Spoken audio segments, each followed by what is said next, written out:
Hello dear students, how are you? Today we will discuss exercise 1.5. Okay, chapter number first, exercise 1.5. आपका topic है property of the division of rational numbers. ये आपकी properties हैं, closure property, commutative property, associative property, last one is property of the reciprocal. Okay, चलिए अब देखते हैं closure property. Closure property क्या होती है? देखिए, क्लोजर प्रॉपर्टी जो डिवीजन के लिए बनाया गया है, तो डिवीजन में ये होता है आपका कि जैसे आप कोई एक रेशनल नंबर राइट करते हैं यहाँ पर 1/2, this is your rational number. अब इस नंबर में हम किसी दूसरी रेशनल नंबर से डिवाइड करते हैं, डिवाइडेड बाई 3/5 सपोज. ठीक है, फर्स्ट रेशनल नंबर में हम सेकंड रेशनल नंबर, कोई भी रेशनल नंबर आप ले सकते हैं. अब इसको हम जब सॉल्व करते हैं, आप 1/2 डिवाइड का साइन मल्टीप्लाई में चेंज हो जाएगा और ये आपका रेसिप्रोकल हो जाएगा. 5 1 जा 5, 3 2 जा 6. अब जो रिजल्ट आया आपका वो है आपका 5/6. तो 5/6 भी एक rational number, this is also a rational number. Rational number, ठीक है. तो क्लोजर प्रॉपर्टी के अकॉर्डिंग अगर हम किसी भी रेशनल नंबर में किसी दूसरे रेशनल नंबर का डिवाइड करें तो जो आंसर आएगा आपका वो भी एक रेशनल नंबर आएगा. ये इसकी प्रॉपर्टीज है. तो ये जो क्लोजर प्रॉपर्टी है वो रेशनल नंबर के डिवीजन के लिए ट्रू है. ठीक है, ये प्रॉपर्टी होल्ड करती है. अब सेकंड प्रॉपर्टी है कम्यूटेटिव प्रॉपर्टी. इसमें देखिए, इसके according A/B divided by B/A, B/A, sorry, A divided by B, C divided by A/B. देखिए, ये कंडीशन होती है आपकी कम्यूटेटिव प्रॉपर्टी. पर क्या ये ट्रू होगी? अगर हम ऐसा करते हैं कि A/B के प्लेस पे कोई भी रेशनल नंबर 2/3 डिवाइडेड बाई 4/5, ठीक है, इस तरीके से इसको ले लेते हैं. ये अल्फाबेट के फॉर्म में है तो शायद आपको कम समझ में आए, लेकिन यहाँ पर हम डिजिट ले लेते हैं.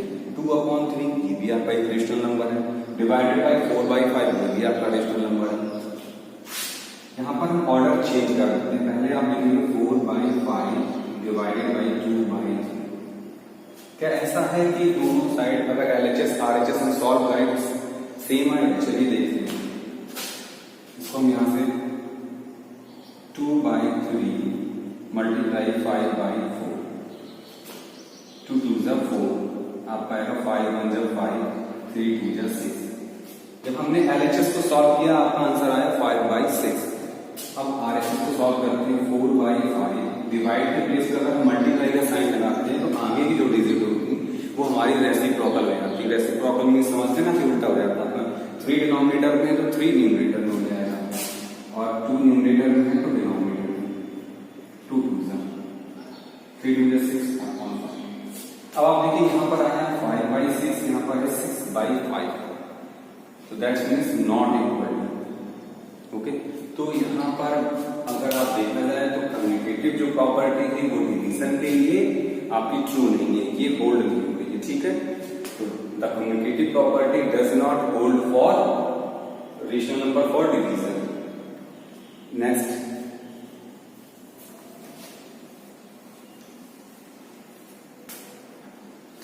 Associative property. A/B divided by C/D, E/F, A/B, C/D, E/F. इसमें हम क्या करते थे पहले कि फर्स्ट जो रेशनल नंबर उसमें ब्रैकेट का साइन लगा देते थे और यहाँ पर लास्ट नंबर्स. और जब हम इसकी वैल्यू रखते थे तो हमारी वैल्यू सेम आती थी in case of addition and multiplication. तो जो प्रॉपर्टी है आपकी कम्यूटेटिव प्रॉपर्टी है ये कब होल्ड होती है? आपकी एडिशन के लिए और मल्टीप्लिकेशन के लिए. बट अगर हम सब्ट्रैक्शन और डिवीजन की बात करें तो ये property does not equal to. Okay, that means ये प्रॉपर्टी आपकी सब्ट्रैक्ट और डिवीजन के लिए होल्ड नहीं होती है. True, it does not true. Okay, अगर आप यहाँ पर a by B, C by D, E by F के प्लेस पे नंबर लेते हैं और सॉल्व करते हैं LHS RHS, तो आपको लास्ट में जो नंबर्स आएंगे LHS RHS में वो आपके सेम नहीं होंगे। Okay, next is property of the reciprocal. ठीक है, व्हाट इज रेसिप्रोकल? रेसिप्रोकल में जैसे आपको ये रेशनल नंबर लेते हैं 2/3, इसमें आप डिवाइड करते हैं 2/3 का, 2/3। अब आपका आंसर आएगा 2/3 मल्टीप्लाई 3/2, कैंसिल होकर आपका जाएगा 1। तो इस कंडीशन में क्या होगा कि 2/3 का जो रेसिप्रोकल होगा वो 2/3 नहीं होगा, 3/2। ये देखिए आप, ठीक है। वैसे जनरली हम समझ लेते हैं कि अगर रेसिप्रोकल कहा जाए आपसे तो न्यूमरेटर और डिनोमिनेटर को इंटरचेंज कर देते हैं। 3/2 का आपका रेसिप्रोकल 2/3 हो जाएगा, 1/2 का रेसिप्रोकल 2/1, 2/1, बट 2 भी बोल सकते हैं आप इसको डायरेक्ट, ठीक है। -3/7 का रेसिप्रोकल -7/3 हो जाएगा। माइनस का साइन मैटर नहीं करता है कि आप न्यूमरेटर में लगाते हैं या डिनोमिनेटर में लगाते हैं। तो इस तरीके से आपने देखा कि जो property of division of rational number थी वो आपकी कंप्लीट होती है। ठीक है, चलिए exercise 1.5 start.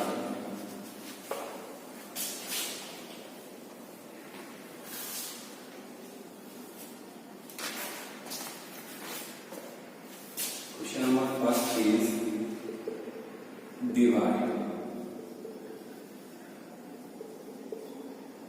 1 divided by -15 upon 11. Okay, solution. सबसे पहले हम क्वेश्चन को नोट करते हैं, 1 divided by -15 upon 11। ओके, अब अगर हम अपॉन में 1 राइट कर देते हैं तो कोई फर्क नहीं पड़ना, इसमें चेंज नहीं होगी, इसकी वैल्यू 1/1। देखिए अब डिवाइड का साइन रिमूव करके हम मल्टीप्लाई का साइन लगाते हैं, तो आपका हो जाएगा मल्टीप्लाई का साइन, ये हो जाएगा आपका रेसिप्रोकल। -15 अपॉन 11 को हम 11 अपॉन -15 लिखेंगे, 11 अपॉन -15। अब हम मल्टीप्लाई करेंगे, 11 बन जाए 11, 15 बन जाए 50। अब ये माइनस साइन आप कहीं पर भी पुट कर सकते हैं, ये आपका आंसर हो जाएगा। ये बहुत ही सिंपल है। नेक्स्ट क्वेश्चन है, state whether the following statement are true और फॉल्स। तो आपको क्या करना है, इसमें LHS RHS सॉल्व करना, अगर इक्वल आता है तो ट्रू है, अदरवाइज फॉल्स है। Third question, if x is equal to 2/3, y is equal to 4/5 and z is equal to 3/4, so that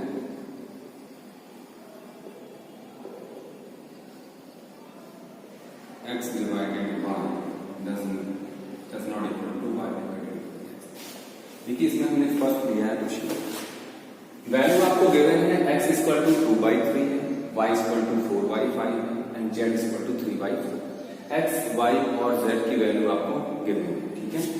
अब आपको सो दैट दिखाना है कि जो इक्वेशन आपको दी गई इसमें हम वैल्यू रखनी है। आप देख सकते हैं कि डज नॉट इक्वल टू का साइन लगा हुआ है, तो हम सबसे पहले LHS सॉल्व करते हैं और RHS सॉल्व करते हैं। अगर दोनों की वैल्यू इक्वल नहीं है तो ये हमारा क्या हो जाएगा, ट्रू हो जाएगा, ठीक है, क्योंकि यहाँ पे डज नॉट इक्वल टू का साइन। सॉल्यूशन, पहले आप x divided by take LHS ऐसा लिख सकते हैं, LHS। ओके, x divided by 1, x means 2/3 divided by 4/5, 2/3। Divide का साइन रिमूव करेंगे, डिवाइड के प्लेस पे हम मल्टीप्लाई का साइन लगाएंगे, तो आपका हो जाएगा रेसिप्रोकल 5/4। अब यहाँ पर देखिए 2 1 2 2 2 4, यहाँ कैंसिल हो रहा है तो कैंसिल कर देंगे आप, 5 1 5, 6 2 3 2 6, ये आया आपका 5/6। अब हम RHS, ओके, ये है y divide by x, y की value 4/5 divide by x 2/3। Is that clear? अब हम क्या करेंगे, 4/5 मल्टीप्लाई 3/3, 2 2 4, into 3 to the 6/5। देखिए यहाँ पर इक्वल आ रहे हैं क्या, ये 5/6 ये 6/5 है, मतलब आपका इक्वल है। देखिए यहाँ पर ये ट्रू हो रही है कंडीशन, क्योंकि इसने पहले से बता रखा कि x में अगर हम y का डिवाइड करते हैं तो ये y डिवाइडेड बाई x के इक्वल नहीं आएगा, डज नॉट इक्वल टू का साइन पहले से लगा हुआ है। ओके, इसलिए सो दैट करना था, दिखाना था आपको। ठीक है, अब आप लिख सकते हैं LHS not equal to RHS। ठीक है, आप स्क्रीनशॉट ले सकते हैं इसका। Is -25.80 the product of two rational numbers, that means आपके दो रेशनल नंबर हैं जिनका प्रोडक्ट मल्टीप्लाई करने पर आपका आंसर आता है -25.80। ठीक है, next is one of the rational number is, अगर उन टू रेशनल नंबर्स में से एक रेशनल नंबर आपका गिवन है तो फाइंड द अदर, दूसरा आपको फाइंड करना है। तो सबसे पहले हम क्या करते हैं, सेकंड जो रेशनल नंबर है उसको हम क्या करते हैं, लेट कर लेते हैं x, let the second rational number is equal to x। Second x है, फर्स्ट आपको गिवन है। ठीक है, इन दो नंबर्स का जो प्रोडक्ट है, प्रोडक्ट देखिए x मल्टीप्लाइड बाई -5/9 इन दो नंबर्स। ठीक है, प्रोडक्ट आपका क्या है -25/80। ये आपकी इक्वेशन बनी, the product of the two rational number. देखिए फर्स्ट नंबर है -5/9, सेकंड नंबर x जो हमने लेट किया है, इन दो नंबर्स का मल्टीप्लाई जो है वो आपका -25/18 है। अब आपको सिंपली x की वैल्यू फाइंड आउट करनी है, x इज इक्वल टू -25/18। देखिए जब कोई भी डिजिट इक्वल के लेफ्ट हैंड साइड से राइट हैंड साइड में जाती है तो जो साइन होता है वो चेंज होता है, मल्टीप्लाई का क्या हो जाएगा, डिवाइड, डिवाइड का साइन लगाएंगे आप और लिखेंगे -5/9। ओके, अब इसको सॉल्व करना है आपको, x is equal to -25/18, divide का साइन जब हम इंटरचेंज करेंगे मल्टीप्लाई में तो आपका ये हो जाएगा -9/5। ठीक है, 5 से 5 5 = 25। ओके, 9 1 = 9, 9 2 = 18। अब आपकी x की जो वैल्यू आएगी, देखिए माइनस माइनस लगा वो -5/2 इंटू -1/1। ओके, आप जब मल्टीप्लाई करेंगे माइनस माइनस प्लस प्लस 5/2, तो आंसर आपका फाइनल आया 5/2। ओके, तो इस तरीके से आप क्वेश्चन नंबर 5 कंप्लीट करें।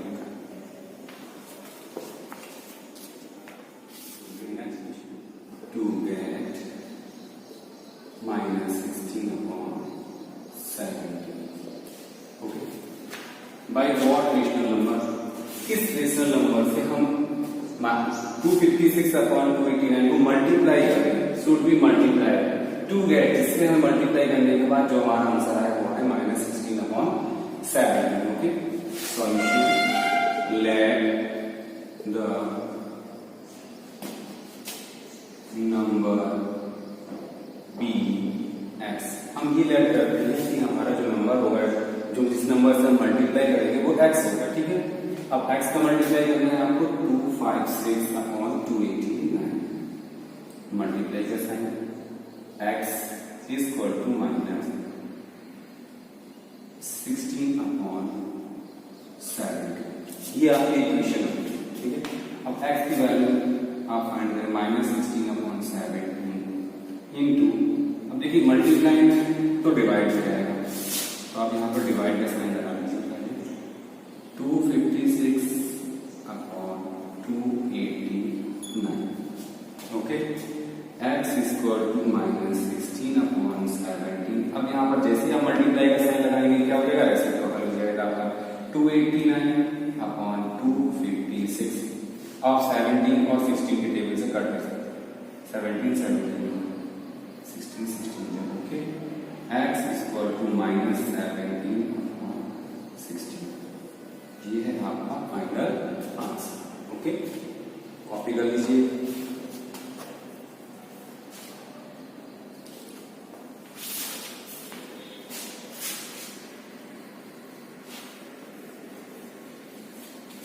नेक्स्ट क्वेश्चन है आपका 8।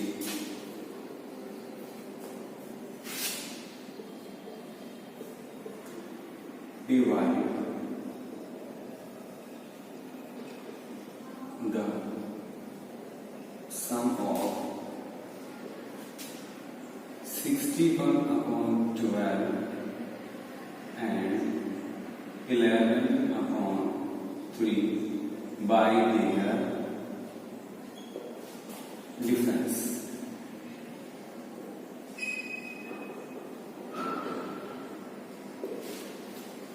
Okay. Now student, question number 8 is divide the sum of. देखिए डिवाइड तो करना, ये किससे किसको करना है? The sum of. ठीक है, तो सबसे पहले हम इन दो नंबर्स का जो रेशनल नंबर्स हमें गिवन है इनका सम करेंगे. ठीक है, बाई मतलब होता है द्वारा, देयर डिफरेंस, और फिर इनका हम डिफरेंस निकालेंगे. तो सबसे पहले हम सम करेंगे, फिर हम उसका डिफरेंस निकालेंगे. तो डिफरेंस से हम आप क्या करेंगे, जो सम आएगा उसमें डिवाइड करेंगे. इस तरीके से ये क्वेश्चन सॉल्व होगा. फिर से आप समझिए, डिवाइड द सम ऑफ, तो पहले हम द सम ऑफ सॉल्व करते हैं. तो आपको क्या करना है, 61 अपॉन 12 प्लस 11 अपॉन 3. सबसे पहले हम इसका सम करते हैं. ओके, देखिए 12 और 3 आपका एलसीएम आएगा 12. 12 एंड 3 का एलसीएम 12 आएगा. 12 से 12 को डिवाइड करेंगे 1 आएगा, 1 का मल्टीप्लाई 61 में करेंगे तो 61 प्लस 3 से 12 में डिवाइड करते हैं, 3 4 जा 12, 4 आएगा, 4 से 11 मल्टीप्लाई करेंगे तो आएगा 44. अब ये हो गया आपका 415 46 10 105112.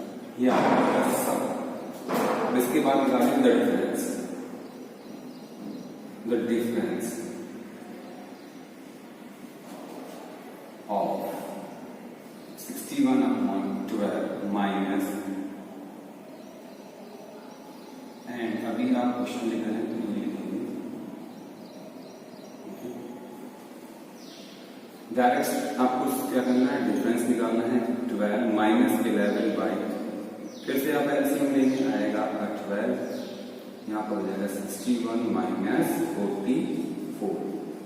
11 माइनस 4 7, 5 माइनस 4 17. ओके, देखिए आपका सम भी है और डिफरेंस भी. अब हम क्वेश्चन को फिर से रीड करते हैं. डिवाइड द सम ऑफ, आप किसको डिवाइड करते हैं? अब इस क्वेश्चन को आप लिखना चाहें कैसे कर सकते हैं, डिवाइड द सम ऑफ के प्लेस पे क्या लिख सकते हैं आप, 105 on 12, क्योंकि पूरा हमने जब सॉल्व किया तो 105 on 12 आया. ये जो क्वेश्चन आपका दिख रहा है ये क्या हो जाएगा आपका 105/12 बाय देयर डिफरेंस. अब डिफरेंस क्या आया है, 17 upon 12. 17 upon 12. ठीक है, अब आप आराम से कर सकते हैं divide. 105 upon 12 divided by 17 upon 12. 105 upon 12 multiply 12 by 17. 12 से 12 कैंसिल हो जाएगा, आपका 105 अपॉन 7. आपका आंसर यहाँ पर भी आ चुका है. ये इम्प्रॉपर फॉर्म में है. अब हम इसको अगर हम कट करके सॉल्व करते हैं तो आपका क्या आ जाएगा, 6 कंप्लीट 3 अपॉन 17. ये है आपका फाइनल आंसर. ओके स्टूडेंट्स, चलिए नेक्स्ट क्वेश्चन पे चलते हैं.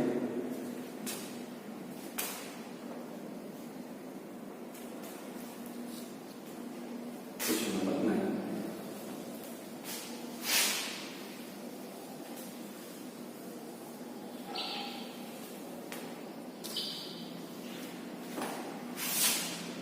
Question number 9 is divide the sum. Divide the sum of 2 complete 1 upon 4 and 5 complete 1 upon 5 by the product of 2 complete 1 upon 4 and 2 upon 3. Okay, देखिए ये भी क्वेश्चन कुछ same है last question कैसा था, डिवाइड द सम ऑफ, पहले तो divide करना किसको, द सम ऑफ, फिर से देखिए सम ऑफ, ठीक, बाय द प्रोडक्ट। पहले आप करेंगे सम, फिर करेंगे प्रोडक्ट, उसके बाद करेंगे हम divide. Okay, solution the sum of 2 complete 1/4 and 5 complete 1/5 plus 5 1/5 4 2 8। अब ये मिक्स्ड फॉर्म में है, इसको हम इम्प्रॉपर फॉर्म में कर लेते हैं। 4 2 8 8 plus 1 9 9 by plus 5 5 25 25 plus 1 26/5। अब आप एलसीएम लेते हैं 20 आएगा, 4 5 20 5 9 55 प्लस 5 4 अब 4 का मल्टीप्लाई करेंगे 6 4 24 4 2 8 9 10 ऐड कर लेंगे 4 5 9 4 1। ओके, नेक्स्ट अब आपको क्या करना है, यहाँ पर बोर्ड में स्पेस नहीं इसलिए मैं यहाँ रखा, एक पढ़ना आपको मुझे करना है यहाँ पर, the product of, the product of 2 complete 1/4 and 2/3। Product 4 2 8 1 9 9 by 4 multiply 2 by 3 3 3 9 2 2 4 3 by 2। Okay, अब फिर से हम क्वेश्चन की तरफ देखते हैं, डिवाइड। आप यहाँ लिखेंगे डिवाइड, अब 10 से लेके आप यहाँ 5 कंप्लीट 1/5, इसके प्लेस में आप क्या वैल्यू रखें 149 by 20 by the product of के प्लेस पे 3 by 2। अब इसको सॉल्व करते हैं, 149/20 डिवाइड बाय 3 by 2। 149/20 रेसिप्रोकल हो जाएगा 2 by 3, ये हो जाएगा 10 टाइम्स 149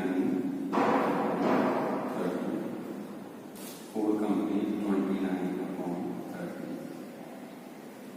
ये फाइनल आंसर।